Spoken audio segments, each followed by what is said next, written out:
varejista hoje, na grande maioria, vende o que ele precisa vender e não o que o cliente quer. Você sabe que você quebra se você vender o dobro? Porque é um negócio de capital de giro, geralmente varejo. Porque o prazo que o fornecedor dá versus o que você vende para o cliente e a cobertura que você tem que trabalhar de estoque é de capital de giro. Por isso que precisa de um bom planejamento, né? Não é só simplesmente sair abrindo loja. Está começando mais um podcast Empresa Autogerenciável. Podcast que vai ajudar você, que é dono ou dona de uma pequena e média empresa, a acabar com o caos da sua empresa através de uma equipe autogerenciável. Meu nome é Marcelo Germano. Eu me chamo Mauro Nomura. E hoje, comandante, hoje eu estou muito feliz que o Nomura está aqui. Faz tempo que eu estava querendo trazer ele para o podcast. O Nomura é um empresário que ele é referência aqui em Santa Catarina. Ele vai falar um pouco sobre o que ele faz. Ele é um empresário do varejo. Então, a gente sabe que a maneira de fazer negócio no varejo está passando por várias transformações. E se você não quiser ficar para trás, garantir o seu espaço, eu acho que você tem que pegar caneta e papel e anotar tudo que a gente vai ter aqui nessa conversa, tá? Nomura é um dos maiores especialistas de varejo aqui do Brasil. Ele é CEO do Grupo Nomura. Ele é mentor de vários empresários de diversos segmentos. E ele vai dividir aqui um pouquinho da história e do conhecimento dele. Nomura, se apresenta aqui para o pessoal que está aqui, que está ouvindo a gente, para a nossa audiência. Se apresenta do jeito que você gosta de se apresentar. Primeiro, obrigado pelo convite. Então, Marcelo, é uma delícia estar aqui falando na minha terra, né, que é Floripa. Por mais que o podcast ele é algo móvel, né, distante ou virtual, enfim. Me sinto muito confortável sempre de falar aqui em Floripa e a gente acaba frequentando mais eventos fora, às vezes, do que aqui. Então, delícia estar aqui, gravando com você, dentro de casa. E eu sou um fã de podcast. Eu adoro podcast, assisto quase todos os dias e durante minha rotina de treino, então, prazer estar aqui. Então, como eu te falei, eu sou um cara de Floripa. Eu não nasci em Floripa, mas eu falo que eu sou um cara daqui, porque eu vim para cá com 11 anos. Com 11. Então, quase 80% da minha vida foi aqui. Então, a parte da minha família toda está aqui, meus tios são empresários locais, minha mãe mora aqui, meu pai, meus irmãos, então tá tudo aqui, apesar de eu ficar aí praticamente metade do tempo em São Paulo. Que legal. Ó, eu tô 12 anos em Floripa, eu tenho uma filha que veio para cá com 4 e uma que nasceu aqui. Eu não tô 80% da minha vida, muito pelo contrário, eu tô 20% da minha vida aqui, mas eu já tenho essa cidade aqui como minha, gosto muito de Floripa. Enfim, eu sou suspeito para falar de Floripa. Para mim é a melhor capital do Brasil, né? É a melhor capital para se morar. Em termos de violência, é a capital mais segura. Em termos de DH, é a capital que mais ganha em todos os índices. Então, né? Sou muito suspeito para falar. Que legal estar aqui gravando aqui com você. Nomura, conta um pouquinho. Hoje o Grupo Nomura, o que o Grupo Nomura compreende em termos de empresas? Conta como começou essa tua história empreendedora.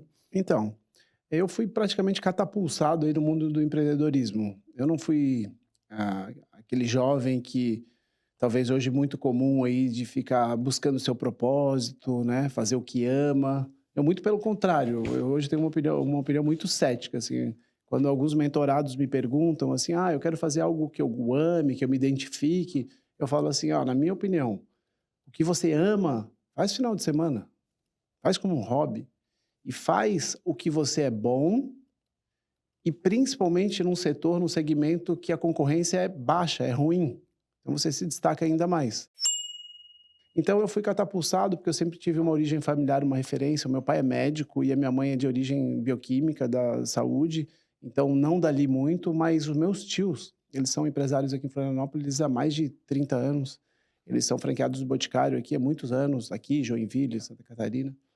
E eles convidaram minha mãe para vir morar aqui. Que eu falei que eu tinha aí 11 anos. E aí eu me equivoquei dos 80%, porque eu comecei a fazer as contas. Nossa, eu tenho um chão para chegar nos 50%. Eu já passei. Mas eu ainda tenho uns aninhos para chegar. E aí convidaram a minha mãe para abrir uma loja de calçado. Tipo, imagina o seguinte, uma pessoa que não tinha background nenhum de negócios, banco acadêmico também absolutamente nenhum, bioquímica. Meu pai veio médico para cá. Eles tinham uma vida estabelecida em Curitiba e vieram para cá. Talvez por causa da família, ou justamente buscando o que você falou da cidade de Floripa, né? Então, eu desde novo fui muito habituado, era o meu ambiente. Então, no final do ano, eu ia ajudar a minha mãe na loja de calçado, eu era estoquista, jogava bola com os estoquistas de lá, arrumava produto, depois eu fui vendedor. Então, eu fui criado meio no automático. Até que, quando eu passei na faculdade, inclusive aqui, a ESAG aqui da UDESC, que é um dos poucos orgulhos acadêmicos que eu tenho, porque é muito difícil de entrar, né, ali, o meu tio me convidou para abrir uma loja. Ele tinha a loja do Boticário, apareceu uma oportunidade do lado que ele não ia ocupar. Ah, vamos abrir uma loja de revistas e livros. Para você ver como é que já é um tempinho atrás, né? Um chão. E aí a Hoje gente... ninguém mais lê Então, revista, né? não, você vai hoje numa banca de revistas, é o que menos tem é revista, né? Tem cigarro eletrônico, tem carregador de celular, tem bolsa, mini bolsa, enfim. Bala. Bala, exatamente. E aí no fundo da loja tinha revelação fotográfica. A gente falava ainda que era em 1 hora. Então esse foi o meu começo. E eu costumo falar isso com bastante orgulho, porque hoje é tão difícil desenvolver os... Foi em shopping isso? Não, foi na Felipe Schmidt aqui. Na Felipe Schmidt. É. Então eu costumo sempre falar isso porque é tão difícil a gente desenvolver as soft skills, né, nos jovens. E eu fui desenvolvido meio que na marra. Eu fui jogado. Do dia para a noite eu tive que aprender a lidar com fornecedor, lidar com funcionário, lidar com cliente, ter disciplina de acordar cedo, de trabalhar, de ter, né, compromisso. Então ali foi muito importante para minha formação como empresário, porque me ajudou a dar esse acelerar.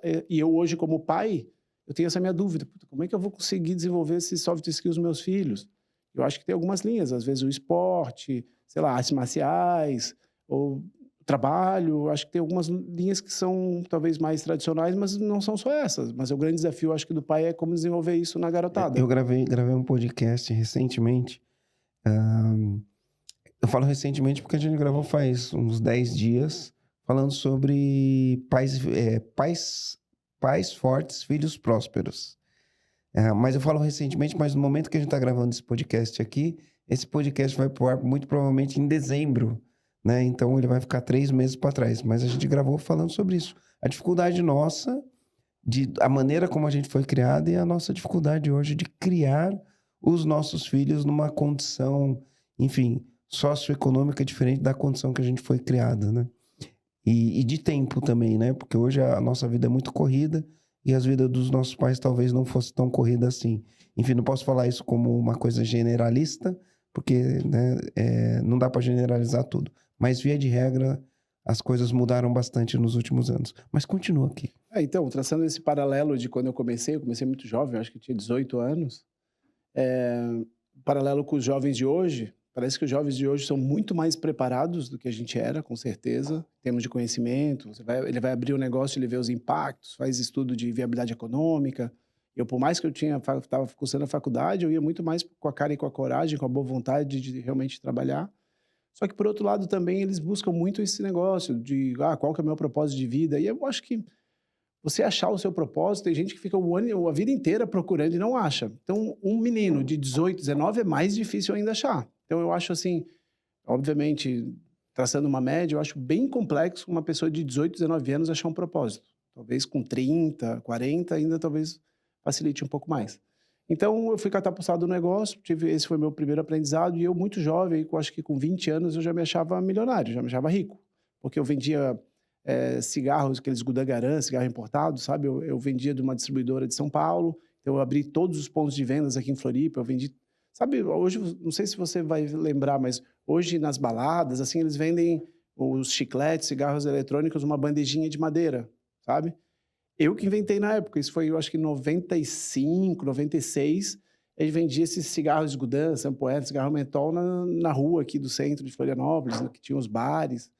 Então, ali, para mim, foi muito legal, que eu aprendi muita coisa, sabe? Porque você toma a porta na cara, você é desrespeitado. Aí, o meu concorrente fazia contrabando do Paraguai, só que eu tinha consistência de suprimento, porque eu era oficial. Então, gerou muito aprendizado ali. Até que, em 98, a minha mãe tinha loja de calçados. Ela teve a oportunidade de abrir uma loja da Arezzo, lá na Felipe Schmidt. E ela falou assim, Mauro, o que você acha de você vir trabalhar comigo? Eu já me achava rico, morava com ela. 98 já tinha o Shopping Beira-Mar ou ainda não? Já tinha. Acho que o Beira-Mar deve ter começado por volta de 95, acho. 94, 95, né? Tem 30 anos. Por aí. E aí apareceu essa oportunidade e eu falei, não, eu vou se eu for sócio. E aí, quando eu vi, hoje, vamos pensar assim, abrir uma loja da Arezzo hoje ali, vai precisar pelo menos de R$1,5 milhão, pelo menos R$1,5 milhão. E aí eu vi que eu não era rico coisa nenhuma, então eu peguei meu dinheiro, vendi meu carro, ainda não consegui completar 50% da minha parte. Aí eu peguei dinheiro emprestado do meu tio, que me deu esse pontapé inicial, e assim a gente começou. E como a minha mãe sempre teve esse background da área da saúde, eu não sei se pelo instinto de mãe ou por confiança, ela sempre delegou muito. Então, eu desde o início, eu bati o escanteio e fazia o gol, sabe? Bem no início, ela deu um apoiozinho ali na parte administrativa, mas... E aí a gente cresceu muito rápido para essa área de calçados, muito rápido mesmo. Assim. Já fomos puxar o beira-mar. A loja da tua mãe era marca própria ou era multimarcas? Era multimarca. Era multimarcas. E sabe o que é o legal, Marcelo? Minha mãe não tem origem... empreendedora. Ela teve durante 30 anos uma loja de calçados. E o meu grande aprendizado que eu tive ali com ela é assim, mesmo uma pessoa que não tem esse perfil, que não teve estudo para isso, durou 30 anos. Como? Com os bons valores. Tratando bem as pessoas, cuidando bem dos funcionários, de clientes, sendo fiéis aos fornecedores, sendo adimplentes, pagando em dia. E isso são valores que parecem que hoje em dia estão um pouco esquecidos, né? E para mim foi uma grande referência, porque 30 anos não é qualquer um que tem 30 anos uma empresa, né? Então a gente cresceu muito rápido ali, só que eu era um cara novo, muito inquieto, com muita ambição. E o cara inquieto, cara, ele não sabe para onde ir, né? Quando ele não sabe para onde ele quer ir, qualquer caminho serve. Então, durante os 10 primeiros anos ali, eu abri loja de cosméticos da L'Occitane. Pô, tivemos 11 lojas da L'Occitane. Abri restaurante japonês, que tem até hoje o Japex. Tem aqui pertinho. Tem no shopping. Tem no shopping. Aqui, tem no Floripa. Até hoje. O Japex foi, acho, 2004, acho. 2004, 2005 a gente abriu. Já tem mais de 20 anos. Tem 20 anos o Japex também. Por quê? Eu olhava lá, não tem restaurante japonês na praça de alimentação. Então, aquela Ferrari desgovernada, não, precisa ter, porque só tinha naquela época o Gendai de São Paulo, mas ninguém conhecia. Até que eu abri um negócio de tintas para construção civil, que era importada dos Estados Unidos, B2B, B2C, um negócio altamente complexo. E até ali, todos os nossos negócios tinham dado certo. Então, eu tinha aquela autoconfiança grande no meu poder de execução, até que veio o primeiro revés, que foi esse negócio das tintas. A partir dali foi um grande aprendizado, porque eu acreditava muito no meu poder de execução, eu não soube fazer o stop loss, perdi muito mais dinheiro que deveria. Aí, a partir dali, a gente limpou o portfólio, focamos no que a gente sabia fazer, que era varejo, eleger projetos que realmente pudessem dar escala, que tivesse viabilidade econômica como a gente busca, como a gente quer. E aí a gente se encontra nos dias de hoje. Assim, a gente teve um day one, eu acho que o nosso day one foi ter ido para São Paulo e para o Rio, acho que até o pessoal aqui de Floripa, eu super empodero, a gente tem uma qualidade de mão de obra aqui excelente, tem super empresários aqui, não se limitem às fronteiras aqui do estado, arrisquem para São Paulo e Rio, não é nenhum bicho de 7 cabeças. A gente foi para 2018 e a partir dali a gente achou um business, realmente a gente está operando de uma forma muito relevante, a gente é até maior lá do que em Santa Catarina. E hoje a gente está aí espalhado nesses 3 estados, a gente tem 34 lojas, tem 600 pessoas que trabalham com a gente. Hoje você tem 34 lojas só de Adidas? Adidas são 29. 29 de Adidas e 5 lojas de Arezzo e Schutz. Arezzo e Schutz, e a gente tem um projeto novo que a gente recém lançou, que chama Revert, que é para essa moda circular hoje, né, de produtos usados, o famoso brechó, que é lá na Felipe Schmidt. Legal. Lá onde eu comecei, lá pertinho de onde eu comecei, 30 metros. A tendência grande do mundo, né? A gente está abordando esse tema. E aí hoje a gente tem esse tamanho, hoje a gente tem acho que um faturamento de porte médio, tipo, a gente fatura esse ano uns 330 milhões, só que eu costumo dizer que isso tudo é para ego, sabe? Faturamento, número de pessoas, número de lojas, é tudo para o ego, né? O que importa no final é a última linha. A última linha. A gente fala, faturamento é vaidade, lucro é sanidade, caixa é rei e a gestão é a rainha. Isso aí, certíssimo. Você que é dono de uma pequena e média empresa, vive no caos, não sabe fazer planejamento estratégico, não sabe fazer planejamento orçamentário, não sabe fazer planejamento financeiro, não sabe cascatear suas metas, está em dúvida, não sabe construir uma cultura forte, não sabe como liderar as pessoas, o programa EAG ele serve para isso. Então a gente vai deixar um link aqui, clica no link, faz sua inscrição, eu vou disponibilizar uma pessoa do meu time para te atender, fazer um diagnóstico, igual o Nomura disse, né? Agir igual médico, né? Faça um diagnóstico. Fazer um diagnóstico na tua empresa e a gente vai ajudar você a construir, acabar com o caos na sua empresa e construir uma empresa que vai te dar lucro, mais lucro com menos dor de cabeça, beleza? E o que você vê hoje, você que está no varejo, tá? E principalmente está no varejo de, vamos dizer assim, de moda, né? Você tem marcas fortes, né? Você está com marcas fortes. O que você vê como tendência? Eu estive conversando outro dia com o Maurício da Arezzo. Conheci ele já faz uns... Bem quando eu comecei a fazer o EAG, eu conheci ele. Ele cuida da área de marketing, ele estava levando a Schultz, estava cuidando da marca Schultz, da Schultz, para levar para Estados Unidos. os Estados Unidos. É Maurício... Bom, vou lembrar. E eu estava conversando com ele, que ele falou uma vez assim para mim, né? Ele falou, poxa, a gente entregou o melhor resultado em termos de venda, né? O maior crescimento de faturamento, quando a gente anunciou o balanço, as ações despencaram. Então, nossa dificuldade hoje é equilibrar o curto prazo com o longo prazo. Porque aí, no curto prazo, a gente vai ter que tomar ações para trazer margem de lucro, que é o que o mercado está olhando hoje, em detrimento de expandir para o longo prazo, né? Qual que você acha que é a maior dificuldade hoje do varejo? Como que vocês estão equilibrando o curto prazo com o longo prazo? Eu acho que o primeiro ponto nessa equação aí, principalmente em empresas listadas, eu vejo um descasamento hoje dos interesses. Enquanto que o acionista fundador, por exemplo, ele pensa às vezes no longo prazo, os executivos estão todos atrelados às remunerações variáveis de curto prazo. E aí eles querem tomar decisão por curto prazo, né? Então, acho que aí tem um encontro de contas e um desafio grande. E hoje, o momento do varejo atual, acho que são informações públicas aí, as empresas estão com muita dificuldade, né? Casas Bahia, Magazine Luiza, as que estão com mais dificuldade ainda, vamos dizer, Tok, Marisa. Americana ainda foi fraude, né? Ainda foi fraude, mas assim, muitas empresas aí de varejo com dificuldade, mas o que acontece? O varejo, na média, ela é um negócio de margem apertada, né? Pequena. E aí, para você crescer, você precisa de muito CAPEX. Então, as empresas vão lá, tomam... Só vou pedir para você dar uma seguradinha aqui. A gente tem todos os tipos de público. Então, a gente tem a pessoa que você vai falar CAPEX, é uma linguagem normal. Sim. Tem a pessoa que a gente vai falar CAPEX, ele não vai entender o que é. Então, a gente vai traduzir aqui o CAPEX. Né? Quando você precisa de capital intensivo para você abrir um negócio, a gente chama de CAPEX. Né? Isso mesmo? Perfeito.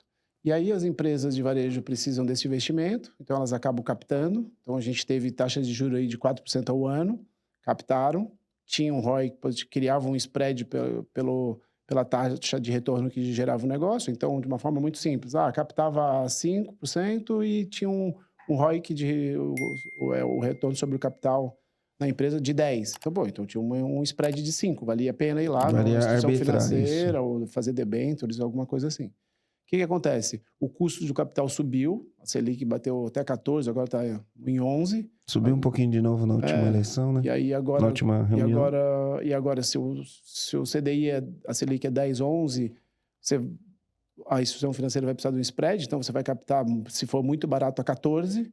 E aí o ROIC da empresa de varejo já não está pagando mais o custo financeiro.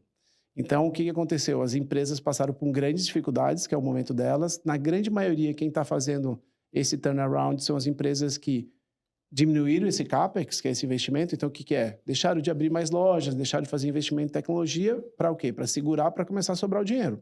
Porque eu costumo dizer, o empresário aqui que está escutando, a gente fala assim, mas a minha empresa dá dinheiro, olha, o DRE é positivo, mas cadê o dinheiro? Né? Eu costumo dizer também lá no Grupo Nomura que o meu dinheiro está no iCloud. Sabe? Eu não consigo acessar. E quando que eu vou ter a senha do iCloud? Quando eu parar de crescer. Né? Vamos fazer um número bem... Crescimento suga caixa, né? A frase... Exato. Então, basicamente, vamos fazer uma conta muito simples. Se você tem um EBITDA de R$1 milhão e você fizer um investimento de R$1 milhão no próximo ano, você está usando todo o resultado da tua empresa, que é até menor, porque se for baixar para lucro líquido é menor, todo o investimento. Então, você não está vendo o dinheiro. Agora, se você quiser ver, vai estar lá na loja nova, ou na máquina nova que você comprou, ou no equipamento novo, ou vai estar em capital de giro. E alguns mentorados que eu dou mentoria, eu chego para eles e falo assim, Marcelo, você quer vender o dobro? Aí ele fala, quero. Eu falei, você sabe que você quebra se você vender o dobro? Porque é um negócio de capital de giro, geralmente varejo. Porque o prazo que o fornecedor dá versus o que você vende para o cliente e a cobertura que você tem que trabalhar de estoque é de capital de giro. Então, eu, por exemplo, do Grupo Nomura, a gente esse ano vai faturar 330. Se eu faturar 600, eu quebrava. Eu não ia ter crédito para suportar o capital de giro necessário. Ou o custo do crédito não compensa a margem que você vai ter. Ou talvez eu nem sei se eu teria capacidade de crédito para isso, tá? Porque fazendo um cálculo bem rápido, hoje a gente precisa de 1,7, a gente precisaria de 600 milhões a 50 milhões por mês, a gente precisaria ter uns 85 milhões de capital de giro. Não quebrar, a gente não quebrava, porque a gente teria crédito para tomar. Mas hoje o meu negócio precisa por volta de 40 e pouco de capital de giro. Se você não descasa isso, você quebra. Então, Por isso que precisa de um bom planejamento, né? Não é só simplesmente sair abrindo loja. E eu vejo muita empresa boa, tá? E não falo nem só no varejo, principalmente indústria. A indústria é uma coisa muito também de capital intensivo. Foi muitas empresas que subiram muito de faturamento e acabaram perdendo capital de giro, e uma empresa rentável, uma marca legal, acabava quebrando por causa de não ter capital de giro. Então, esse é um ponto de atenção. Porque ó, o que a gente olha aqui, né? Pensa que quando a gente está com os nossos clientes, a gente vai sempre falar, quando eu vou falar de caixa, né? Pô, caixa você tem que olhar ciclo financeiro. Dependendo do teu poder de barganha, você vai comprar com um prazo grande, vai vender à vista e vai ter um ciclo financeiro, e vai gerar rápido o teu estoque, vai ter um ciclo financeiro negativo ou zero, ou próximo de zero. Aí você pode crescer à vontade que não vai faltar dinheiro. A maioria dos negócios você compra, tem um descasamento entre o dia que você paga e o dia que recebe. Normalmente você compra com prazo curto, vende com prazo longo e fica muito tempo com aquela mercadoria no estoque, né? Então você tem um ciclo financeiro grande. O ciclo financeiro grande, quanto mais a gente cresce, o capital de giro ele não cresce na necessidade do capital de giro, né? Então, você cresceu muito, você tem um capital de giro. A tua necessidade, ela cresce mais rápido, abre a boca do jacaré. Na linguagem financeira, o efeito tesoura, né? Ou Fleury, para quem é um pouquinho mais técnico, né? E aí você vai ter que financiar essa diferença através do crédito. Só que crédito tem limite, né? Hoje, quais são as estratégias que você usa quando você baliza o crescimento? O que você está trazendo para o teu plano estratégico de 2025? O que você está olhando? Como que você está olhando? Né? Situação econômica? O que você traz para fazer esse plano? Primeiro, sobre aquele ponto que você estava falando financeiro, eu acho que o erro comum que acontece dos empresários é que, normalmente, quando ele vai empreender alguma coisa, ele começa a pensar assim, eu gosto de fazer tal coisa, eu gosto de tal segmento, eu acho que vai vender, eu acho que vai vender bem. E, normalmente, através desses motivos, ele empreende um negócio. Eu nunca vi um financeiro falar assim, olha, eu vou abrir tal tipo de negócio porque o meu capital de giro vai ser negativo, então eu vou ter um ROIC muito maior, independente se eu estou vendendo cafezinho ou qualquer outra coisa. Eu nunca vi até hoje alguém fazer. Então, o nosso olhar lá no Grupo Nomura é cada vez mais olhar para o ROIC, que é igual o investidor, que ele vai lá e botar 100 mil reais no banco. É o quanto que está me gerando de juro aquela aplicação de 100 mil reais. No final das contas, o investidor ele quer saber disso. E hoje, essa é uma das vantagens do mundo do empreendedorismo. Você consegue botar de pé negócios com capital de giro zero, ou negativo até, então você se financia com o próprio capital de giro. Então, por exemplo, o restaurante.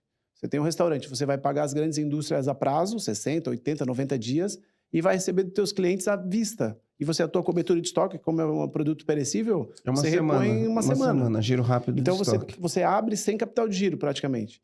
Se você consegue um funding subsidiado ou de graça que existe, você bota de pé um negócio gigantesco sem botar R$1. É a mesma analogia de você chegar lá no banco e falar assim, olha, para o teu gerente, você vai botar R$0 e você vai ganhar um juro sobre R$0 que você aplicou. E negócio dá. E aí fala, Mauro, isso aí é suposição. Eu gosto de falar um pouco do extremo, mas para entender que também tem um meio do caminho. Mas eu vou dar o exemplo do extremo. Shopping Center, por exemplo, dos últimos 10 anos, ele tinha muita carência de restaurantes. Então, ele financiou, através do que chama allowance, ele pagava as instalações de um restaurante. Então, vou lá, eu tinha uma rede lá... Coco Bambu. Eu conversei bastante com o pessoal do Coco Bambu. Esse é o exemplo claro. Eles cresceram... entram lá, o shopping banca para a montagem da loja, porque eles levam muita gente pro shopping. Isso aí. Então, eles eram lá de cima, eles não eram âncora quase que nada, ele era lá, se não me engano, de Fortaleza. Eles tinham 10, 12 lojas, hoje eles têm 120, cresceram com allowance de shopping e capital de giro negativo. Então, praticamente você investir R$0 no banco. Agora, o risco estava todo para ele. Se desse errado, ele ia ter que honrar o contrato com o shopping em 5 anos, ou pagar uma multa, e assim por diante. Mas então, o mundo do empreendedorismo é isso. Se você começar a ter um olhar um pouquinho financeiro, ele começa a te fazer isso. E aí, você começa a desmistificar algumas coisas. Você fala assim, puta, esse negócio meu aqui é bom. Por que é bom? Porque dá 100 mil de EBITDA? Depende. Depende o quanto que você precisou botar para gerar os 100 mil. Uma analogia, uma comparação que eu faço direto com meus amigos autônomos, tipo médicos que fazem bastante dinheiro, eu falo, você ganha muito dinheiro dele. Para, Mauro, você ganha mais do que você. Eu falo para eles, beleza, eu posso até ganhar mais do que você. Olha o quanto que eu tenho que botar de dinheiro para ganhar isso. Olha o que você bota. Ah, mas eu estudei. Ok, a gente está falando de dinheiro. Você estudou para ser isso. Mas, por exemplo, um médico, um advogado, ele precisa reinvestir muito pouco no negócio dele. Né? Um advogado, ele ganha uma ação. O que ele vai precisar fazer? Ah, reformar o escritório, pintar o escritório, comprar 2 computadores. Só Então, se ele tiver ego muito grande, vaidade muito grande, quer pegar o melhor prédio da cidade. Mas ainda é muito pouco pelo tamanho, né? Pelo que gera. Então, olhar um pouco desse ROIC. Então, um profissional autônomo, que não exige muito investimento, tudo que ele ganhar, o ROIC é muito alto. Então, acho que esse é um indicador que o povo brasileiro ainda é pouco familiarizado e, mais uma vez, acaba abrindo negócio porque, assim, lá é bom de vender cafezinho porque não tem nenhum. Show! Mas aí, quanto que vai ser remunerado o teu capital? Um dos elementos é a venda, é o giro, que talvez seja um dos principais, mas não quer dizer que vai ser um bom investimento, né? Quando você fala ROIC, você está falando Return on Investment Capital. Retorno sobre o capital investido. Isso aí. Hoje, quando você entra no negócio, você vai olhar isso. Ou não, você vai olhar, tipo, eu sou do varejo, esse mercado eu conheço. Eu acho que a análise ela não pode ser tão cega. Eu acho que esse é um dos principais. Se você é acionista, se você é investidor, eu acho que é um dos principais. Agora, obviamente, você tem que levar algumas outras coisas em questão. O que a gente olha? Por exemplo, sinergia. Pô, eu abri uma loja da Adidas e abri um restaurante, é bem diferente, né? Eu boto lá na esteira automático, vai rodando, entra toda a estrutura e vai diluindo tudo. Então, gera sinergia não só de economia, mas sinergia de negócio, né? Tipo, ajuda a ratear o SG&A, né? Que são as despesas que não variam conforme a venda. Então, o que acontece? Então, eu acho que eu tenho que olhar os indicadores financeiros, se for o ROIC, ou for a TIR, ou for o payback, esses três, para mim, dá no mesmo. O que você olhar dos três dá praticamente igual. Olhar isso aí de sinergia do teu negócio, para não deixar o teu negócio complexo, porque quando você vai deixando o teu negócio complexo, vai ficando cada vez mais difícil você operar, né? Então, daqui a pouco, sei lá, além de lojas físicas, eu vou começar a ter agora restaurantes, daqui a pouco eu vou ter uma fábrica e daqui a pouco eu vou ter uma agência de comunicação. São tudo coisas que não se conversam. E é difícil você criar essa sinergia e você ser bom. E eu acho que o mundo está cada vez mais indo para a especialização, né? Porque antigamente o meu pai era médico cirurgião geral. Ele fazia parto da minha tia. Meus primos nasceram, meu pai fazendo. Eu brinco com eles até hoje. Vocês correram risco de vida. Mas naquela época era assim que funcionava, no interior, sabe? Aí depois teve a especialização. Então hoje, por exemplo, naquela época era o cirurgião geral. Daí agora, por exemplo, tem o ortopedista. Agora tem o ortopedista de mão, de ombro, de dedo. Né? Então está cada vez mais especializado. Então eu olharia isso, né, nessa parte e também olharia a parte do risco. Acho que risco é uma coisa que tem que... Igual uma aplicação financeira, né? Pô, você vai para a bolsa, vai para derivativos, tem risco. Então, você tem que ter um potencial ganho maior. Você não quer risco, você vai ter um ganho menor. Então, em negócio é a mesma coisa. Você vai abrir, por exemplo, uma franquia do McDonald's, cara, o risco é muito baixo, né? Já conhece, tem um track record, já é uma marca conhecida. Enquanto você vai abrir a franquia do Zé Mané ali da esquina, ou do Zezinho da esquina, o risco é maior, mas tem que ter um retorno maior, né? Se der certo. Né? Pelo menos uma expectativa de retorno maior, né? Porque é risco, no final do dia é risco. E aí, falando sobre a parte do ano que vem, eu acho que é bem legal falar sobre isso, assim, o que eu penso, assim, que é a área financeira para o empresário. E eu vejo essa dificuldade nos meus mentorados. Eu, durante muito tempo, fazendo uma analogia, Marcelo, assim, eu era um piloto de rally e do lado, o meu navegador, eu não tinha navegador. Então, eu vinha rápido, e eu ia descobrir se a curva era para a direita ou para a esquerda em cima da curva. Então, eu não conseguia fazer muito planejamento. O que acontece? Se você é bom, você faz a primeira curva, quase derrapa e vai. Mas uma hora ou outra vai vir uma curva que você vai passar reto. Então, o financeiro, ao meu ver, ele tem esse papel de orientar assim, olha, agora tem uma curva para a direita, 45 graus, com estrada de chão. Pô, beleza. Então, quanto mais detalhada essa informação, mais eu vou conseguir dirigir no máximo aquela curva. Então, hoje a gente já tem um fluxo de caixa para o ano que vem inteiro. A gente está finalizando o nosso budget, que é o orçamento do ano agora, em outubro. E aí, o que eu faço? A gente faz aí, com essa visibilidade de caixa do ano que vem, eu faço as alocações de capitais. Vamos abrir 10 lojas, vamos reformar 2, vamos abrir um novo negócio, e aí a gente faz essa alocação. E eu vejo essa dificuldade do empresário de fazer isso, por quê? Porque eu estou muito tempo nessa pista e eu consegui fazer isso agora, faz 2 anos que a gente conseguiu fazer isso. Você não tinha planejamento orçamentário? Não de longo prazo assim. A cultura orçamentária a gente já tem há 6, 7 anos. Cultura orçamentária. Mas a gente fazia... Desde 98 você empreendeu... 98, né? 98, eu controlava na agenda. 98. Sabe como... E você foi fazer teu primeiro planejamentário... 2016, 17, por aí. 16, 17. De orçamentário. Então, o que acontece? Quando você faz o orçamento, depois você tem que explodir para o fluxo financeiro, o fluxo de caixa, né? O orçamento é que é a competência. E você tem que explodir para o caixa. Só para o comandante que está assistindo aqui, só para ficar um pouquinho didático, o orçamento ele vai falar se a tua operação ela é lucrativa ou não. O fluxo de caixa é outra coisa. Os brasileiros, os empresários brasileiros, os empresários iniciantes, eles confundem um pouquinho o que é DRE com o que é DFC, que é o fluxo de caixa, tá? O empresário ele tem que fazer todo o planejamento dele baseado no resultado operacional. Mas no dia a dia o que manda tem dinheiro para pagar as contas, é isso que manda no dia a dia. Então você tem que projetar o caixa. Eu acho que é muito simples. Talvez eu não tenha sido muito feliz de fazer aquela explicação, mas quando você olha o teu DRE, que é o demonstrativo financeiro, gerencial, você olha lá, minha empresa é lucrativa, mas eu não vejo dinheiro. Não tem muito milagre. O teu dinheiro vai estar ou em investimentos, ou em contas a receber, ou em estoque. Dificilmente vai ter alguma linha diferente dessa. Então, tem inadimplência, né? Mas a inadimplência você tem que jogar, mas vai ter que jogar, né? Uma hora você vai ter que apropriar lá e vai deixar de ser lucrativo, né? Isso. Então, o que eu vejo?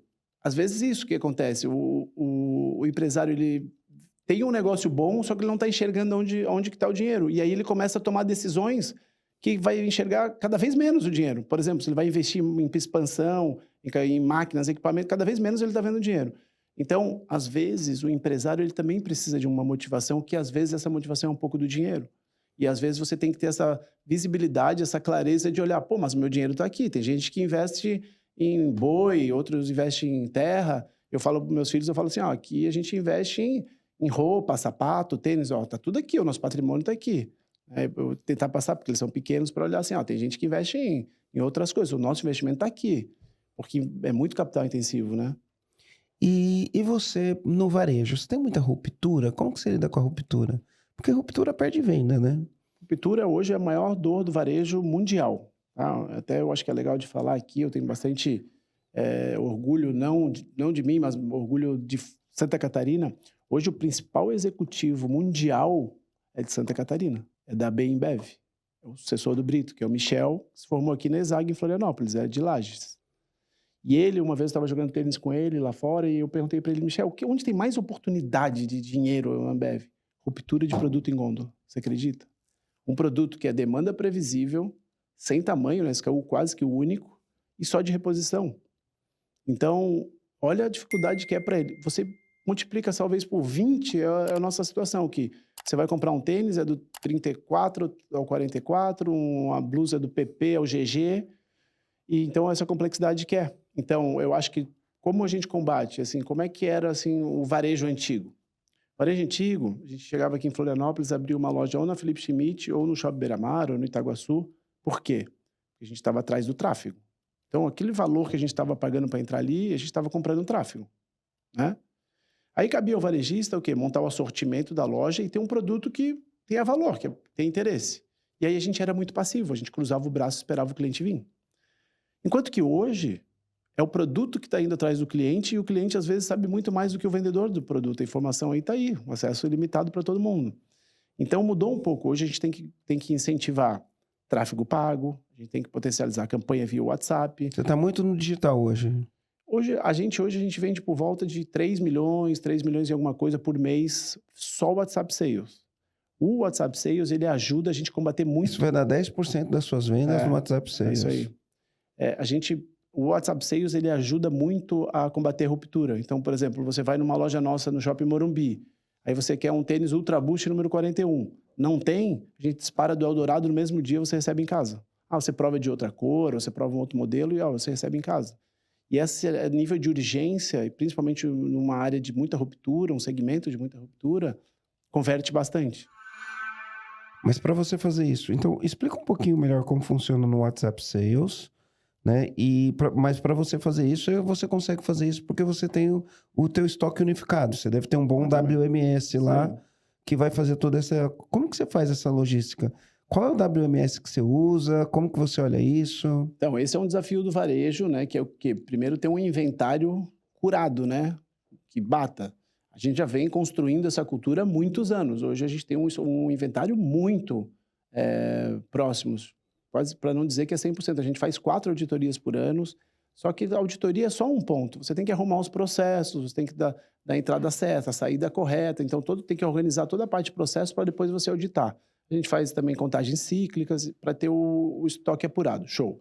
Estoque apurado, a gente consulta através de nosso BI, o vendedor tem no próprio celular dele, assim, eu quero 41, qual loja que tem? Normalmente ele vai buscar a mais próxima.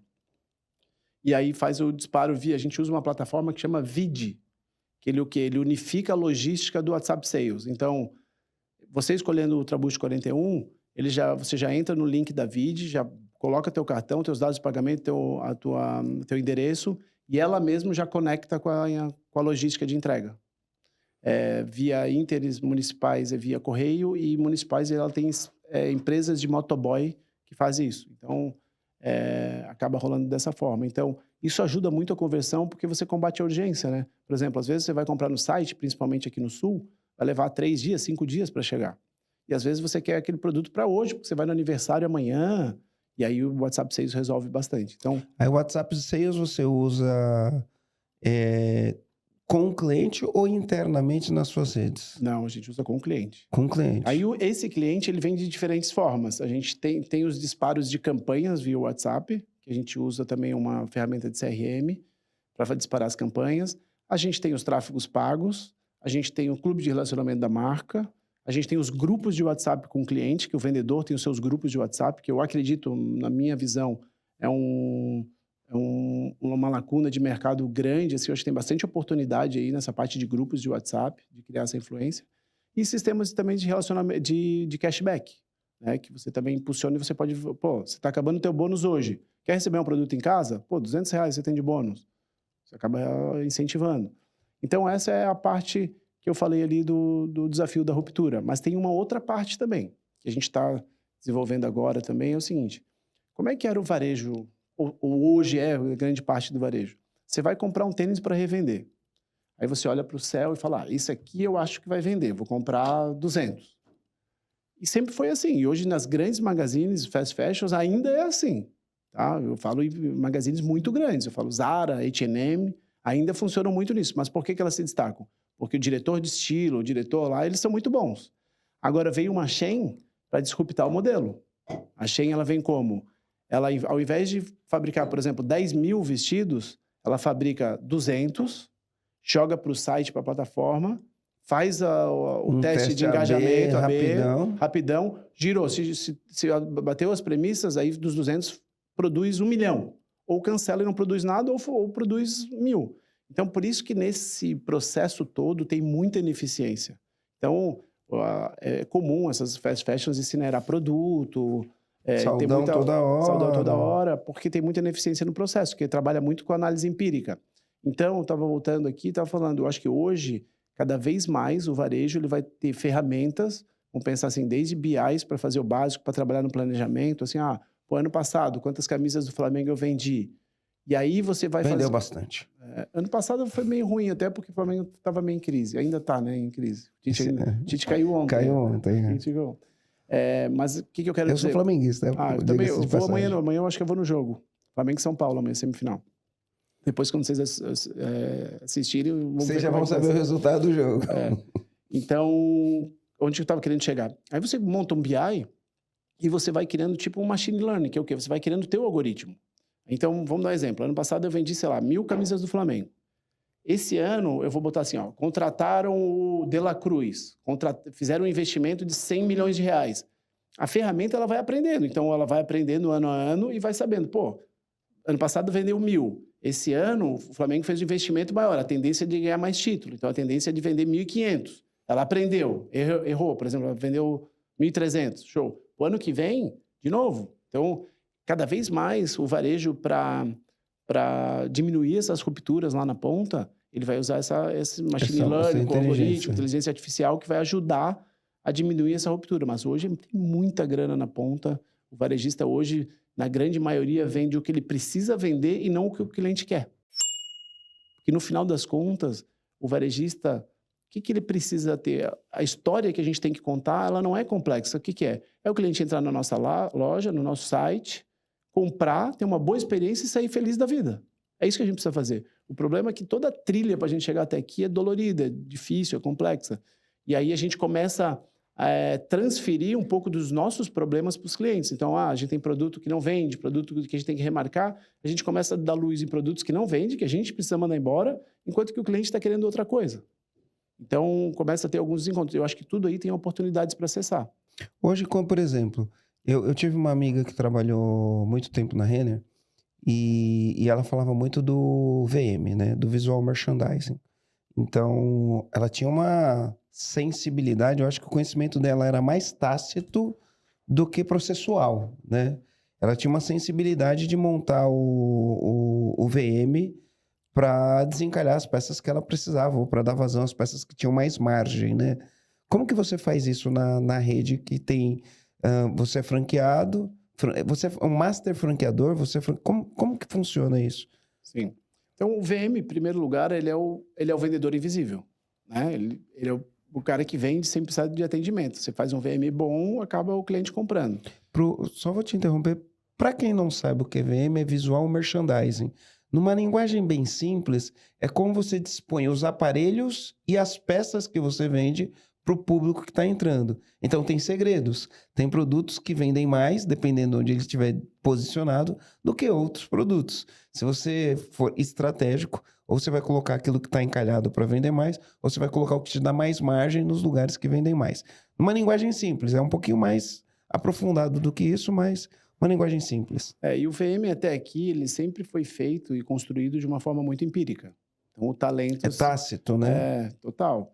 Só que cada vez mais, com a tecnologia desembarcando aí no varejo, vai ficar muito mais digital através de dado do que propriamente isso. Então, vai fazer a leitura de mapa de calor dentro da loja. Já faz mapa de calor da loja, igual faz num site? A gente não faz, mas tem algumas empresas grandes que já estão fazendo. Com câmera e tudo mais? A gente tem contador de tráfego em todas as lojas, a gente está começando a fazer um teste em algumas lojas de contar as pessoas que passam no corredor e as pessoas que entram para analisar também a atratividade da vitrine, né?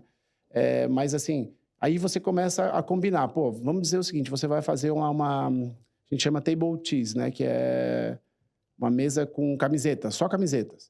A gente faz uma aposta, a gente compra lá 1000 camisetas para aquela área. E a gente já faz uma previsão. Ó, nessa área, ela tem que me dar uma receita de R$50 mil por semana. Primeira semana bateu 30, muda o VM. Segunda semana bateu 20, muda o VM. Na terceira já tira dali. Não está remunerando o espaço como deveria.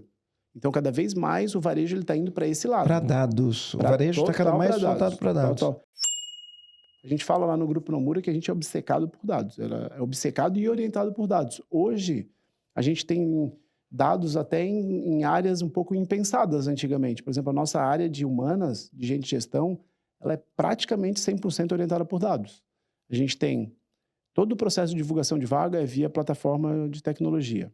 Todo o primeiro filtro é todo através da plataforma. Então, o candidato entra lá, responde várias perguntas, a plataforma, através de algoritmo, inteligência artificial, ela faz o cruzamento de quê? Da descrição do cargo e do comportamento da pessoa versus a cultura da empresa. Então, tem lojas... Normalmente, a gente não aceita ninguém abaixo de 70%, mas quando as equipes estão mais maduras, melhores, algumas operações, eles sobem para 90%. Então, só aí já faz um filtro mais ou menos assim, de cada 100 pessoas que vai para ali, 18 a 20 ficam. Os outros 80 e pouco já vai embora. Não passa nesse primeiro. O que gera isso? Primeiro, gera um poder de escala, né? Porque para você entrevistar 1000 pessoas ou 10 mil pessoas, a movimentação que você teria que fazer. Ainda mais a gente que está espalhado em 3 estados. A solução que você usa, você desenvolveu uma solução de mercado? Não, essa é de mercado. A gente usa Casting. Casting, é. Eu não conheço a Casting, conheço a Solids, a gente usa Solids. Desculpa, a gente usa Solids. A gente usa Solids. A Casting a gente usa, só que para outra coisa, para acompanhamento comercial. A gente usa a Solids, lá de Minas. A gente usa Solids também, mas talvez a gente não use todos esses recursos. Então, e aí isso é só um pedacinho do que a gente usa. Daí o que acontece? O que gera, né, essa tecnologia? Gera esse poder de escala, você consegue divulgar vaga e fazer esse processo de seleção para 1.000, 10.000 pessoas, e principalmente um padrão. Porque você imagina o seguinte, no modelo tradicional, a gente tem 34 lojas, se cada gerente contratar um, por mais que a gente dá um alinhamento, um vai contratar um, outro, e é muito difícil ter uma cultura assim. Então, isso já dá uma padronização também de cultura. O que a gente faz mais? A gente faz, por exemplo, teste de integridade, aí é via Fora Solids, tá? A gente não promove nenhum cargo de liderança se não passar no teste de integridade. A gente tem fit cultural e a gente tem agora, a gente fez agora há pouco tempo, a gente chama o Health Score. A gente está escorizando as 600 pessoas do nosso grupo, através de indicadores por cargo. Então, por exemplo, vendedor. 25% da nota é meta. 10% é conversão, 10% é match de cultura, 10% é... vendedor que mais tem? Ticket médio. A gente cria lá um score. Então, de 0 a 5. Por que eu falo isso? Porque eu acredito muito que o caminho do mundo é para a escolarização. A gente já está vivendo isso, só que as pessoas ainda, às vezes, têm uma certa dificuldade ou não aceitação de ver. Mas, por exemplo, a gente tem um score no Uber como passageiro. Sim. Né? No iFood, a gente dá uma nota pro restaurante. Pro restaurante e pro motoqueiro. Exato, para entrega. Então, o mundo E eu não sei se o motoqueiro dá uma nota pra gente, mas é possível. Então, o mundo está caminhando para a escolarização. Então, o que eu acredito? Para sair dessas análises empíricas. Porque imagina assim, amanhã eu vou para o Rio de Janeiro. Aí eu vou visitar uma loja nossa, no Barra Shopping. Aí eu chego para a supervisora local, e aí, o nosso time aqui é bom? Não, nosso time aqui é ótimo, é a cara do Grupo Nomura, super alinhado. Cara, aceita qualquer coisa a análise empírica. Agora, a partir do momento que tiver que eu chego lá com o score, né? E olha aqui, ela vai me falar, eu vou olhar para o score. Tá, mas por que você está falando isso se a média de score aqui do Barra Shopping de 0 a 5 está em 3? Não, eu falei isso de tal e tal pessoa. Então, deixa eu ver de tal e tal pessoa. E você vai conseguindo que a métrica. Então, o que é o melhor de tudo? Não é desumanizar a pessoa, é orientar a pessoa para focar a energia naquilo que vale no score. É igual um boletim de escola, né? Se você está numa escola de ensino médio, você vai estudar o quê? Geografia, matemática, português. Não adianta querer estudar álgebra, estudar sei lá o que mais, né? Porque não é matéria daquele... Porque não é. O que vale é aquele boletim. Então, no Grupo Nomura, a gente tem isso. Então, a gente acredita muito em tecnologia. Até, inclusive, quando a gente botou o teste de integridade, um episódio que aconteceu, eu falei, não, deixa eu fazer o meu. Eu fiz. E é N1, N2 e N3, né? Então, o N1 é o menos íntegro, o 2 é o médio e o 3 é o mais íntegro que tem. E o meu deu N1. Eu fiquei louco da vida que o meu deu N1. Eu falei lá para a nossa área de gente, eu falei assim, eu tenho um negócio há mais de 20 anos, pago direito todos os funcionários, pago imposto, não sou nego, eu sou N1. E aí depois eu fui entender. Então, normalmente o empreendedor, ele vai ser um N1. Por quê? O N3 normalmente tem que ser o cara que tem a chave do cofre, que é o cara inflexível, o CFO, né, o diretor financeiro. E o N1 é um empreendedor que vai chegar assim, para você abrir um negócio, você tem que ter o alvará registrado da prefeitura. Cara, só que às vezes não é bem assim que funciona. Então, várias lojas eu já abri com o protocolo. Então, o protocolo já está autorizado, só que eu não tenho o alvará. Agora, o cara que é N3, ele só vai abrir com o alvará. Ele vai de 3 dias, 4 dias a abertura. Então, é um pouco de entendimento. Então, por exemplo, a nossa área comercial, ele não pode ser N3, ele tem que ser N2. Por quê? Porque ele tem que também ter um certo jogo de cintura, porque o N3 é aquele cara rígido, que talvez é para a área de controladoria, a área de finanças. Então, tudo isso foi um pouco de amadurecimento que a gente soube daí cada vez mais olhar e ajustar. E engraçado, que a gente faz plano de ações nas pessoas e elas começam a oscilar de áreas. Ela desenvolve de N1 para N2 ou cai de N3 para N2 para ter uma mente mais flexível. E aí a gente vai desenvolvendo os trabalhos. Então, eu acho, para terminar isso aí, eu acho que o score, que no caso é o capital humano de uma companhia, vai começar a virar critério de valuation em fusões, aquisições aí entre companhias. Porque eu imagino eu comprando uma empresa. Se eu olho o score, que, eu estou comprando essa empresa, os funcionários estão alinhados, produtivos, eles são um time com cultura forte, é um preço. Agora, eu pego uma empresa que está toda bagunçada de gente, com liderança fraca, sem cultura, é outro preço. Então, eu acredito, e principalmente para a escala, né? Se pensar em supermercadistas que tem 50 mil funcionários, como é que faz? Acho que é um bom caminho escolizar, né? É um bom caminho escolizar. Eu nunca tinha visto esse tipo de abordagem do score, mas para mim ela faz todo sentido. É cada vez mais dados, né? O mundo está cada vez mais olhando para dados. Então, aqui você está olhando dados do capital humano. Porque no final do dia, tudo depende desse capital humano. Se os teus dados estão apontando que esse capital humano tá bom, beleza, tá com o pau. Se não, para e faz a lição de casa. E é engraçado que você começa a olhar muito para dado, você vai começando a aprender algumas coisas técnicas. Então, por exemplo, assim, lá no Solids a gente olha lá a roda de competência. Então, você olha assim, executor, analítico, planejador e comunicador. Então, é muito difícil você ter um perfil raro, por exemplo, planejador e executor. Então, por exemplo, eu sou um autoexecutor. Então, eu vou fazer uma viagem, eu não faço revisão no meu carro, ver a calibragem do pneu. O máximo que eu faço é ver se tem gasolina. Mas o autoexecutor, se der um BO no meio da estrada, ele vai resolver. Ele tem os contatos, ele é agilizado, ele sabe trocar pneu, ele vai dar algum jeito. Já o planejador, ele vai gastar mais tempo de organizar a viagem. Vai fazer rota, vai ver a hora de tráfego que tem maior, vai calibrar os pneus, fazer a revisão do carro. E aí a tendência é ele ter menos problema durante a viagem, porque ele já se preparou antes. Então você vai começando a administrar e aprender um pouco mais das características técnicas de cada um. Porque não adianta botar um executor desse num local que não pode ter falha. Por exemplo, um cara desse não pilotar um avião. Não dá? Ou sei lá, um médico. Né? Tem que ser, de repente, um cara mais analítico, um cara mais planejador para fazer o negócio. E aí as coisas vão acontecendo e vai levando a produtividade do negócio, né? Sabe que em 2020 saiu um relatório do Fórum Econômico Mundial. Já deve ter saído outro, mas o que eu tenho aqui é o de 2020. Que em 2025, metade da força de trabalho que estava trabalhando e era considerada qualificada ia estar desqualificada para 2025. E aí eles listaram as 15 ou as 10 habilidades que as pessoas teriam que desenvolver, entre soft skills e hard skills. E a habilidade número 1 era pensamento analítico. Ontem eu tive um fórum lá na empresa e eu falei para eles assim, gente, extrair relatório não constrói valor. A construção de valor de vocês, nossa, é criticar esse número, ter a capacidade analítica, de extrair isso para um plano de ação ou para algum ganho, alguma captura. E aí que tá. Então, simplesmente, eu acho que hoje o Brasil, principalmente o varejo, ele está numa luta para ter um dado limpo. Hoje o varejo tem muito pouco dado. A gente já é muito aculturado por dados há muitos anos, então a gente tem data lake, a gente tem um dado bem limpo, bem curável.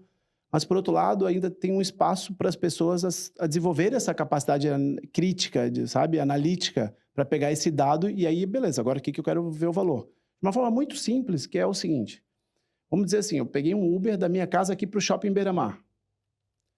Só esse dado, ele é raso. Agora, se ele falar assim, ó, você pegou o Uber até o Shopping Beira-Mar e foi na academia, ali você pode construir valor. Porque você já identificou um padrão mais específico.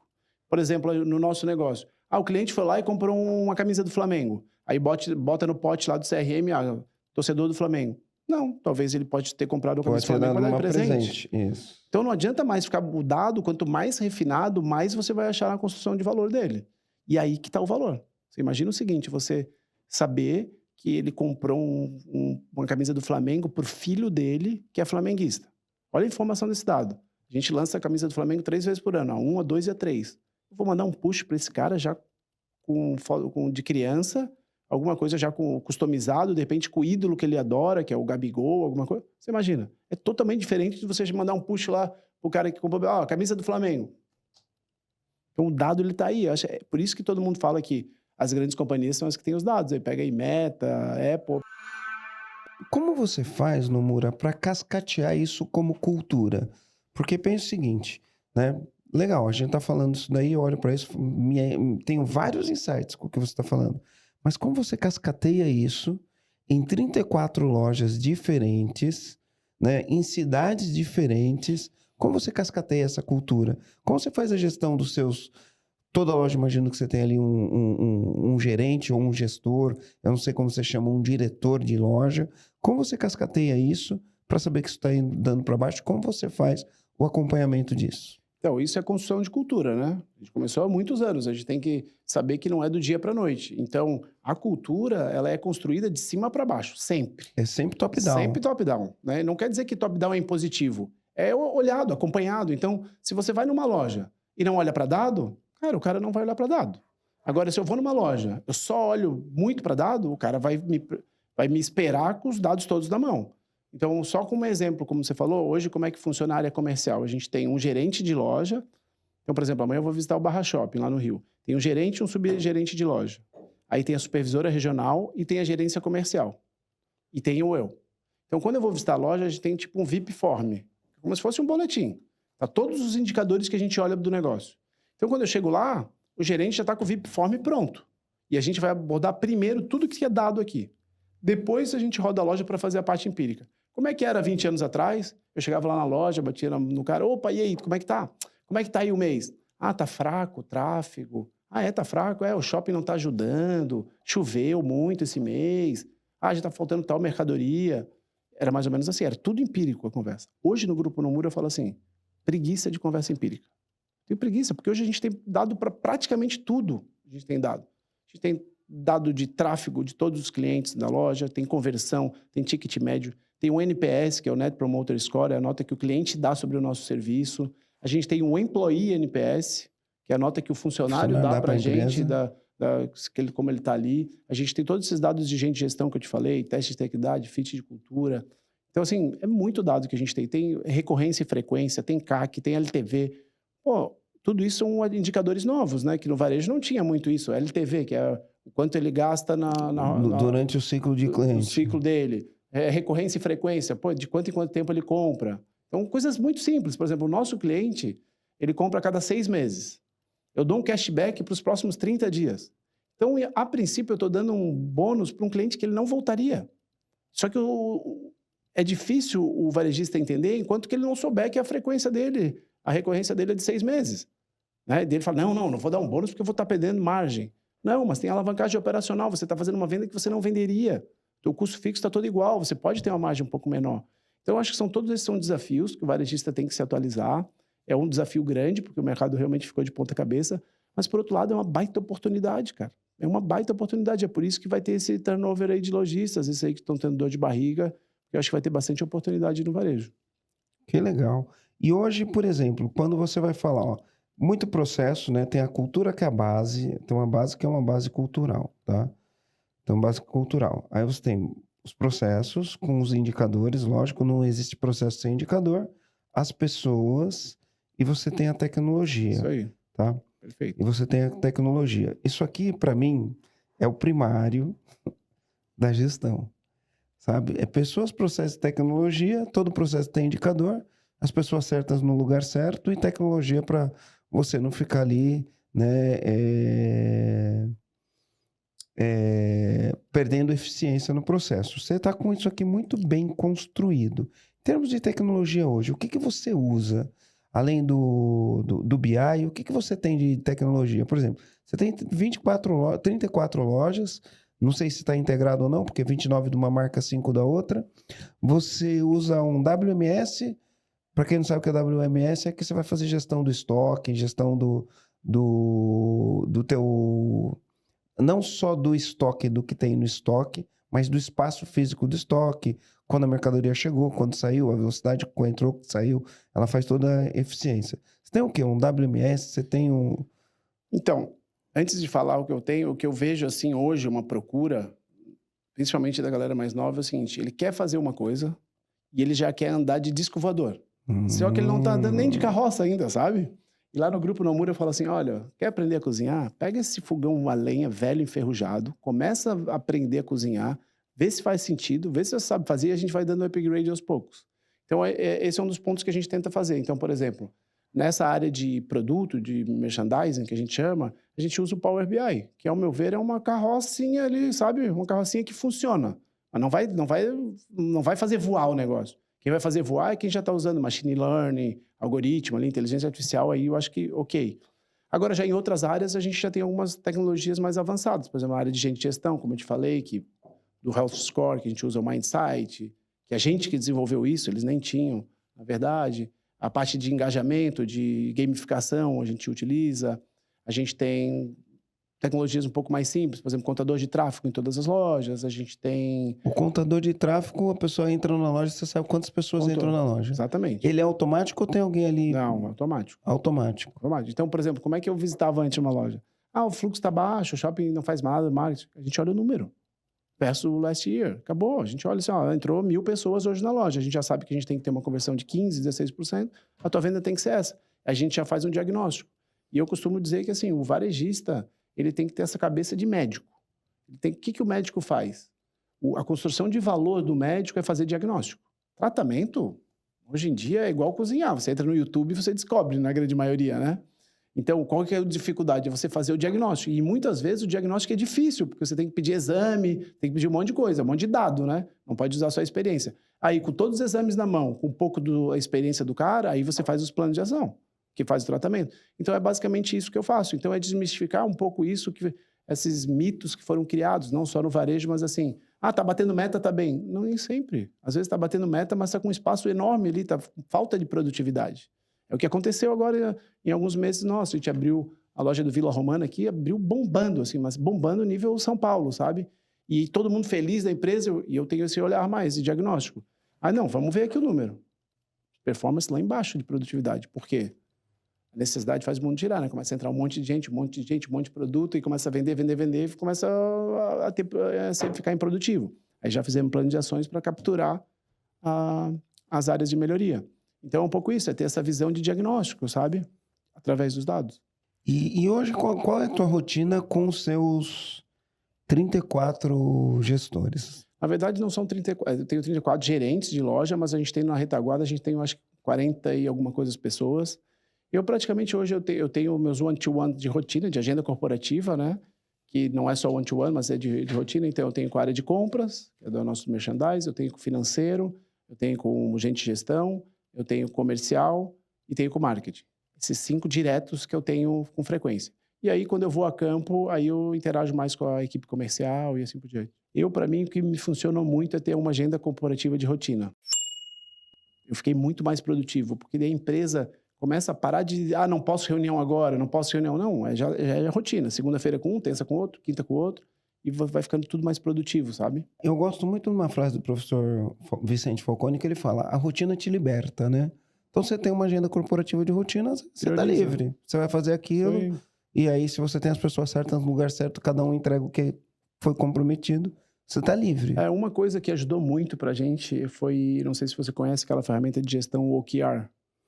Eu conheço, a gente não utiliza muito a metodologia em si, porque eu acho que a metodologia ela exige uma cultura. Exatamente. Isso né? E aí eu sou um pouquinho mais das antigas, eu vou nos KPIs e desdobro os KPIs, né? O OKR na íntegra é o próprio time que estabelece, né? Os KRs, né? Porque você tem o objetivo geral da empresa e você tem cascateia os Key Results. E aí a própria equipe que escolhe os Key Results. Enfim, a gente ainda vai no modo antigo. Como que você faz? Então, a gente tem o OKR desde 2017, se eu não me engano. Então, foi uma construção de cultura. E hoje me dá uma tranquilidade. Por quê? Porque através do OKR a gente matricula as entregas, né? Os Key Results. E aí o que acontece? A gente, na parte estratégica, define a estratégia do negócio e cada área faz os seus KRs para ajudar a estratégia central a chegar lá. Então, o que eu vejo que é uma das grandes entregas do OKR? Primeiro é alinhamento das áreas. A gente tem check-in a cada 15 dias. Então, o RH está sabendo o problema do marketing, que o marketing está sabendo como é que está o resultado da companhia, se está bem, está acima da meta, está abaixo do resultado e assim por diante. Então, é uma gestão muito transparente. Por isso que tem que ter cultura para isso também. Tem que estar, a gente lá, a gente abre tudo, endividamento, EBITDA, lucro líquido, a galera, todo mundo sabe ali das principais lideranças. Depois, então, assim, cria um alinhamento grande, cria uma transparência do negócio e, por terceiro, você matricula as entregas. Cara, isso me dá uma tranquilidade porque, assim, eu não quero saber se o cara está na praia ou se o cara está treinando. Eu quero saber, no fechamento do ciclo, se ele entregou ou se não entregou. Ponto. Então, e isso dá um sentido de priorização muito grande para eles. Porque ele fala, esses pratos eu não posso deixar cair. Esses meus 4 QRs, geralmente é de 4 a 5 QRs, meu foco é esse. E aí ele começa a deixar de lado o resto. Às vezes, quando aperta muito, as lideranças me procuram, Mauro, olha só, eu vou precisar escolher um prato para deixar cair desses 5 do OKR. Aí a gente chega lá e fala, não, vamos deixar cair esse, hoje não é prioridade, a gente joga para o próximo ciclo isso. Só aí já mostra que, tô no caminho certo. Antigamente, como é que funcionava? Você chegava no, sei lá, os escritórios do Faria Lima, ninguém podia se levantar o seu primeiro a ir embora. E o último a ir embora era o que mais trabalhava. Cara, hoje em dia não existe isso mais. Primeiro porque trabalhar mais não vale nada, o que vale é a entrega. Então, você tem que mensurar as entregas. Se o cara trabalhar menos entregando mais, ok. Então, acho que para o gestor principal dá uma tranquilidade grande, tá?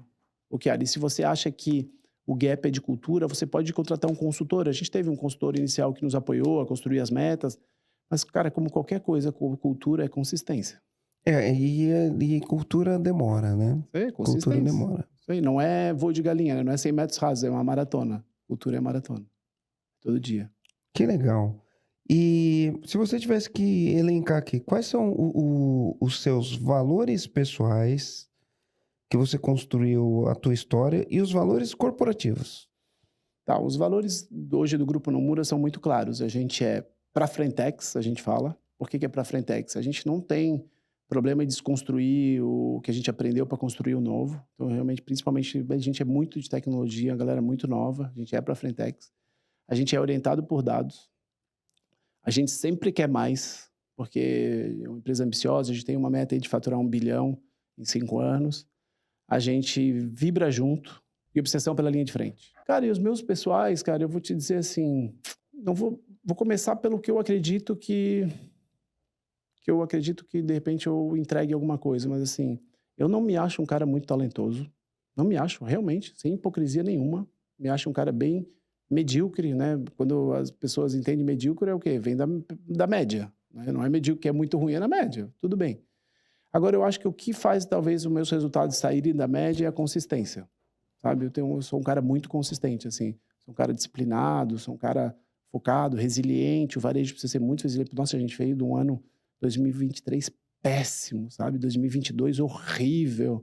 Para agora, 2024, que a gente está com um ano bom. Mas, assim, pô, imagina, eu tô 26 anos de história. Cara, foi muito altos e baixos. Então, para você aguentar toda essa subida e descida... Pancada, eu pô, tô aí, 28 anos eu tô então, na isso aí. estrada. Isso aí é um pouco de resiliência, né? De aguentar. Cara, em termos dos meus ali, valores, eu acho que assim, eu sou um cara muito meritocrático, sou muito de performance, a cultura do Nomura é muito de performance, é muito o que eu acredito. A gente entra realmente para ganhar o jogo, a gente é agressivo nas apostas, assim, sabe? Não tem meio termo, a gente vai por risco mesmo. A gente é muito veloz, assim, uma empresa muito quieta, eu sou um cara muito quieto, assim. E hoje eu posso dizer que, não só com amadurecimento, mas quando você constrói um planejamento estratégico mais robusto, é impressionante como acalma um pouco a ansiedade do empresário, né? Porque antigamente eu ia dormir milionário e acordava pobre. Eu ia dormir querendo vender meu negócio e queria acordava querendo expandir meu negócio. Então essa inquietude, quando você não tem um planejamento estratégico, você fica aí. E aí você acaba não tendo foco, sabe? Então, pô, um planejamento estratégico para a galera que está ouvindo, não precisa só sofisticar, não precisa ser uma Ernst Young, fazer o planejamento estratégico. Cara, pega aí escreve lá qualquer coisa, fala, esse aqui é meu planejamento estratégico, começa com isso, conversa com os principais líderes. Eu tenho feito algumas mentorias, aí outro dia eu estava conversando com uma pessoa, o cara falou, eu quero abrir 30 lojas em um ano. O cara tinha 2, ele falou, vou abrir 30 em um ano. Bem legal. Quem vai abrir as lojas? Quem vai escolher os pontos para abrir as lojas? Quem que vai fazer isso? Sou eu. Falei, 30 lojas em um ano, né? Então a gente se dividia 3 por mês. 3 por mês. Isso quer dizer que você vai visitar 3 espaços, vai negociar 3 contratos, vai assinar os 3 contratos, vai tocar 3 obras, vai contratar gente para 3 lojas diferentes e é você que vai fazer tudo isso. Aí o cara parou, pensou. Falei, quanto tempo demora para fazer um contrato? Quantos pontos você precisa olhar para escolher um? Depois que você escolheu, você manda a proposta, vai, vem e assina. Aí tem projeto. Quanto tempo demora para fazer um projeto? Qual a equipe que você tem? É só você? Você vai fazer 31 sem ter uma equipe para te apoiar, sem nada? Aí ele olhou e falou, não dá, né? Eu falei, não digo que não dá, mas o teu plano ele não está parando de pé. Então, muitas vezes, quando a pessoa vai pensar no planejamento estratégico, essa simplicidade está faltando, sabe? Fica só no desejo, fica só na ambição, na testosterona, na ambição, e esquece de ver se para de pé. Eu estava falando recente aqui com um cliente, e ele pegou e falou, esse ano eu vou fechar com 200 milhões de VGV, e ano que vem eu quero fechar com 400 milhões de VGV. Quero dobrar. Quero montar um time de primeira divisão para poder fazer isso. Falei, legal. Vamos... Real estate? Real estate. Cuidado para não quebrar. É muito capital intensivo. Mas ele não é o construtor. Alguns produtos ele constrói. Enfim, aí eu olhei e falei, tá, vamos lá. Para você vender 400 milhões de VGV, eu tenho que entender a primeira coisa, né? Para você vender 200 milhões, você tem que ter produto para vender 200 milhões. Para você vender 400, você tem que ter o dobro de produto para você vender 400. Você tem um dobro de produto para vender 400? Falou, ó, produto para a gente domina, a gente zerou o game.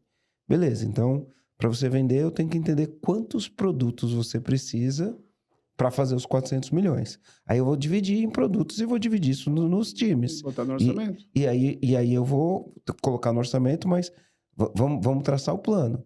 Quantos produtos eu tenho que lançar? Quantos produtos eu tenho que lançar? Porque ele faz SPE, né? Cara, quantos produtos eu tenho que lançar e vender 80% para poder não ter que devolver o dinheiro desses produtos e poder concretizar o empreendimento, né? Aí é fazer conta de matemática. Aí depois disso eu vejo pô, quantas pessoas eu preciso para cada lançamento. Se eu fizer 4 lançamentos por mês, quantas equipes eu tenho que fazer 4 lançamentos por mês? Então, às vezes as pessoas não conseguem destrinchar de cima para baixo num pensamento simples. Às vezes a pessoa vai ter pensamento complexo. Então, é uma coisa simples e às vezes tem que ter alguém de fora olhando, né, ajudando você a pensar, fazendo as perguntas. Porque pra gente que tá de fora é muito fácil olhar pra isso daí e entender isso. Mas às vezes o cara tá no dia a dia, tá só na adrenalina, só no tesão de fazer aquilo acontecer, ele não tá olhando pra isso. E aí, depois de fazer tudo isso, a gente vamos jogar isso no plano financeiro? Para de pé? E aí joga pro plano financeiro. Como que você quer ver, ó, o que eu falei pra ele? Como que você vai abrir a loja? Qual o tempo de ponto de equilíbrio de cada loja? Qual o investimento de cada loja? E como você vai abrir? Você vai gerar tráfego primeiro para testar a demanda e depois você abre? Ou você abre primeiro e depois você joga tráfego para testar a demanda? São tudo perguntas que a gente vai fazendo. Eu acho que isso daí tem muita coisa que você dominou nesse jogo, né? Fazendo uma analogia bem simples, eu acredito que o planejamento estratégico é como se a gente fosse perfurar assim, um buraco. Se você furar só no início, você vai fazer um planejamento estratégico raso. Ó, eu quero abrir 12 pontos e beleza, vamos embora. Vamos e depois resolve se vai capotar lá na frente ou não. Agora, quanto mais você aprofunda, mais questionado é. Mas você deu exemplo. Ah, mas são 12. Mas você sabe o capital que você vai exigir? Sabe os pontos? Quais cidades? De repente não tem nem cidades para abrir 12. Não tem nem espaço, porque vamos dizer que o corte dele é densidade populacional, sei lá, de 300 mil pessoas.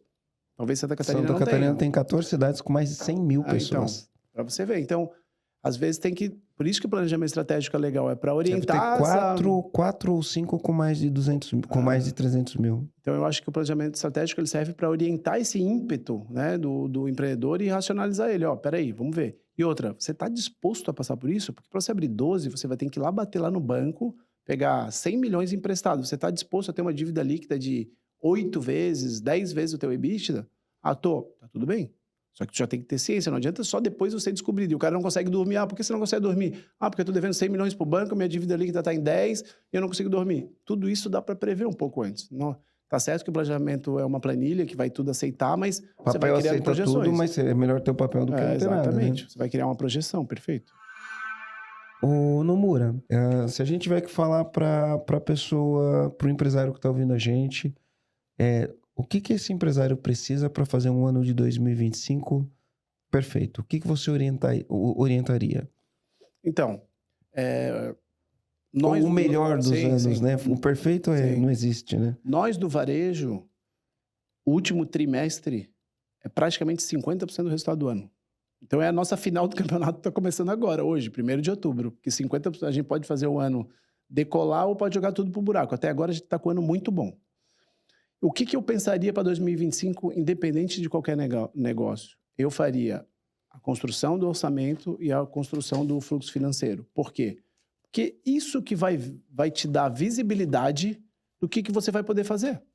Porque se você querer entrar no ano sem saber a tua disponibilidade de fluxo de caixa e sem ter uma previsão de resultado do ano, cara, você vai ser uma barata tonta e você vai tomar provavelmente muitas apostas sem saber. Ah, não, vou investir mais em estoque. De repente você não tem dinheiro. Ah, não, vou investir mais em estoque por quê? Ah, porque eu planejo vender mais. O orçamento já vai te dar você vai construir. Então, eu focaria muito nessa parte. Para você fazer um 2025 bem feito, começa tudo do básico, que é planejamento orçamentário e planejamento financeiro. A partir daí, aí você usa o teu conhecimento de negócio para ver o que você tem condição. Porque, de novo, se você não tem dinheiro, você não consegue fazer investimento. E aí você vai tomar as suas decisões. E eu vejo esses alguns erros muito comuns. Às vezes o cara tem uma puta empresa na mão, saudável, e ela começa a ficar insolvente por causa das escolhas erradas, porque não houve um planejamento anterior. Financeiro e depois, pensando em tendência, pensando em expansão e crescimento. Eu acho que em tendência, a minha visão é o seguinte, é uma tendência, eu acho que no mundo dos negócios, os negócios cada vez mais ser asset light. O que é asset light? Menos propriedade, menos tijolo e mais serviço. Então, ao invés de você, vamos lá, ao invés de você ter o galpão próprio teu, você aluga de alguém. Ao invés de você fazer o fulfillment do teu e-commerce, alguma coisa, você coloca no Mercado Livre e ele faz o fulfillment. Então, cada vez mais a empresa fica mais asset light. O que é asset? Mais leve, menos ativo e imobilizado, mais leve. Essa é uma tendência. Ah, mas eu gosto de propriedade. Aí, ok, é a opinião de cada um. Mas a tendência do mundo é cada vez ficar mais asset light. Se você for partir para a vida pessoal, é mais ou menos a mesma coisa. Muita gente não tendo mais carro, usando Uber, é asset. Você alugando o carro, você não tendo mais, de repente, ninguém para trabalhar na tua casa, você pedindo comida, tudo isso você vai ficando mais asset, menos custo fixo, né? menos ativo. Então, acho que essa é uma boa tendência. Segunda, eu acho que cada vez mais abrir e testar mais canais de vendas, independente que você esteja, seja infoproduto, seja produto físico, mas assim, cada vez mais fazer essa integração dessas jornadas de canal digital, porta a porta, venda física, e-commerce, marketplace. Eu acho que tem que olhar isso, porque o teu cliente hoje da tua marca, ele vai acabar buscando de diversos canais, não adianta querer restringir. Você está em todos os canais hoje? Então, a Adidas está, só que a gente não está. A gente só está no WhatsApp Sales e no físico. O e-commerce é dela e a gente não tem um Omni ainda implantado. Essa é uma limitação que tem aí do nosso negócio. Já na Arezzo, na Schutz, a gente tem. A gente tem prateleira infinita, a gente clica e retira na loja, a gente consegue fazer esse last mile melhor, capturando o cliente lá do site. O que mais que eu acho que para o ano que vem? Eu acho que o ano que vem a tendência, o Brasil, ele sofreu por bastante, não sou economista para falar, mas eu acho que ele sofreu bastante de incertezas, de projeções, mas no final do ano, o Brasil é meio que assim, ele vai meio nos tranque e barranco, mas ele vai entregando, tipo, o PIB revisitaram, vai dar 3%, no início do ano era 1,5%. Então, e também não pode crescer mais do que isso, porque daí dá apagão de mão de obra, dá inflação, de energia, não tem produtividade. Não tem estrutura para crescer mais do que isso. Então, eu acho que o grande desafio do Brasil é o desafio nosso de empresário também, é como a gente ser mais produtivo. O que isso quer significar? Que sem investimento a gente tem que ser mais produtivo, combatendo o ócio, ou fazendo investimento em tecnologia para produzir mais com o mesmo custo. Enfim, acho que essa é uma grande frente aí que a gente tem aqui no Brasil, que a gente acaba sendo muito improdutivo também. Então, fechando assim, eu acho o Brasil ainda uma baita oportunidade, assim, de negócio. Porque, em primeiro lugar, todo mundo fala, porque eu vou morar na Europa, porque eu quero morar nos Estados Unidos. Cara, mas lá a média é mais alta para passar de ano. Aqui é mais baixa a média, né? E é outro jogo para quem é de fora, né? Tem todo um lance de adaptação cultural, tem um frio que aqui não tem. E os concorrentes são mais competentes, são mais preparados, né? E a legislação é diferente, o jeito de se comportar é diferente. Então, eu fiz aqui um passo a passo. Ó. Deixa eu repassar o passo aqui para a gente poder ir para a finalização. Então, ó, construção do orçamento, do planejamento orçamentário e financeiro, asset light. Então, cuidado ali com grandes investimentos em máquinas, equipamentos, dependendo do teu negócio, né? Asset light, abrir e testar novos canais de vendas. Está sempre preocupado com os novos canais de vendas. E olha o último, né? Ser produtivo.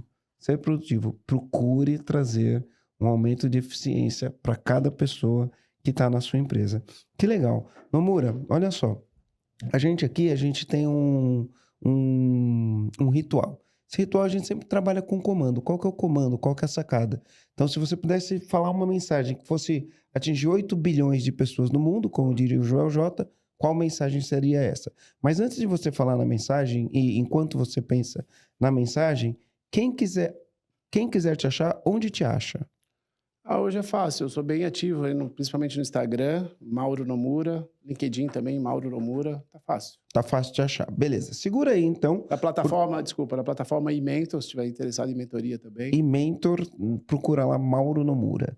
Então, olha só, Nomura, antes de você falar o teu comando, eu vou falar alguns que eu anotei aqui, tá?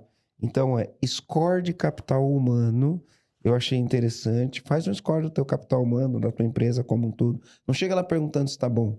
Chega lá com os números e com os dados, né? Cabeça de médico, porque o que gera valor para o negócio é você saber fazer diagnóstico. Olha para tua empresa com cabeça de médico. Olha os indicadores dos exames, vamos dizer assim, de sangue e todos os exames de imagem que você puder fazer da tua empresa. Usa a cabeça de médico, faça bons diagnósticos, tá?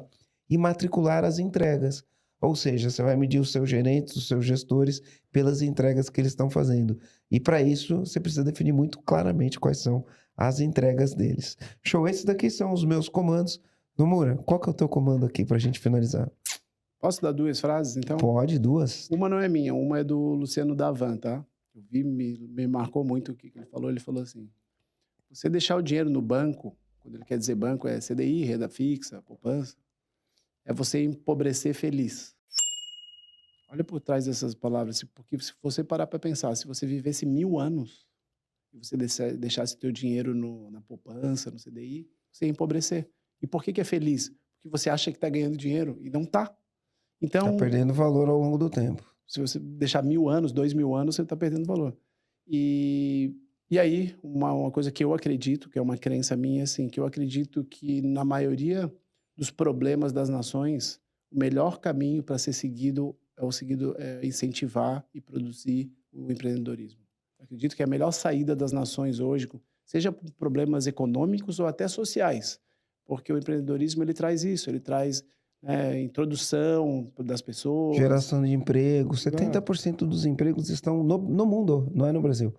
70% dos empregos estão nas pequenas e médias empresas. Então, e eu falo empreendedorismo de todas as áreas, de pequena, média, grande e assim por diante. Então, eu acho que você empreender, seja ser o empreendedor dentro de uma própria empresa, fazer uma trilha, né, uma carreira, ou criando seu próprio negócio, eu acho que, principalmente o Brasil, assim, parece que no Brasil, assim, a gente fala que o empresário ele tem dificuldade, ou ele tem medo, receio de falar quanto que ele ganha, quanto ele fatura, porque parece que não pode ninguém ter sucesso, mas ir desconstruindo um pouco essas crenças, porque você vai, por exemplo, na Arábia, o cara que é muito rico, ele fala que é rico, o cara usa coisa para ser e ele é admirado por isso. E eu acho bom, né, se a gente conseguir ter uma cultura desse modelo. Então, eu acho que fica aqui para o Brasil esse desafio, é de que cada vez mais incentivar o empreendedorismo, porque na bandeira do Brasil está escrito ordem e progresso. E na vida do empreendedor é progresso e depois ordem. Depois ordem. Obrigado. Progresso e ordem. Que legal, show de bola, Nomura. Muito obrigado, cara. Valeu mesmo, entregou demais aqui. Que legal receber você aqui. É isso aí, comandante. Ó, comenta aqui se você gostou desse podcast. Coloca qual foi o insight que você teve, qual foi o comando que você teve. Compartilha com quem você puder compartilhar. A gente vai ficando por aqui. Valeu!